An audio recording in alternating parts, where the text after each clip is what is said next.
નમસ્કાર, હું છું કેતન અને આપ જોઈ રહ્યા છો CB24। ગુજરાતમાંથી CBSE બોર્ડની પરીક્ષાનો પ્રારંભ થયો છે। 75,000 જેટલા વિદ્યાર્થીઓ ગુજરાતમાંથી CBSE બોર્ડની પરીક્ષા આપશે।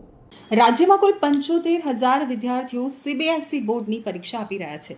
તો રાજ્યમાં ધોરણ 10ના 43,000થી વધુ વિદ્યાર્થીઓ અને ધોરણ 12ના 32,000 કરતાં વધુ વિદ્યાર્થીઓ પરીક્ષા આપશે। અમદાવાદના 21 કેન્દ્રો ઉપર 14,281 વિદ્યાર્થીઓ નોંધાયા છે, જ્યારે વડોદરામાં 10 કેન્દ્રમાં 8,000 વિદ્યાર્થીઓ પરીક્ષા આપશે। અમદાવાદમાં CBSE ધોરણ 10 અને 12 બોર્ડની પરીક્ષાની આજથી શરૂઆત થઈ ગઈ છે। બોર્ડની પરીક્ષા તારીખ 15/2/2025 થી તારીખ 4/4/2025 દરમિયાન લેવાશે। પરીક્ષાનો સમય સવારે 10 થી 1:30 વાગ્યા સુધીનો રહેશે। સવારે 10 વાગ્યા બાદ પરીક્ષા ખંડમાં એન્ટ્રી નહીં મળે તો પરીક્ષા દરમિયાન ગેરરીતિ અટકાવવા CCTVથી વોચ રાખવામાં આવશે। શહેરમાં જુદા જુદા કેન્દ્રો ઉપર CBSE બોર્ડની પરીક્ષાનું આયોજન કરવામાં આવ્યું છે। 240 વિદ્યાર્થીઓ દીઠ એક CCTV મોનિટરિંગ ઓફિસર મૂકવામાં આવ્યા છે।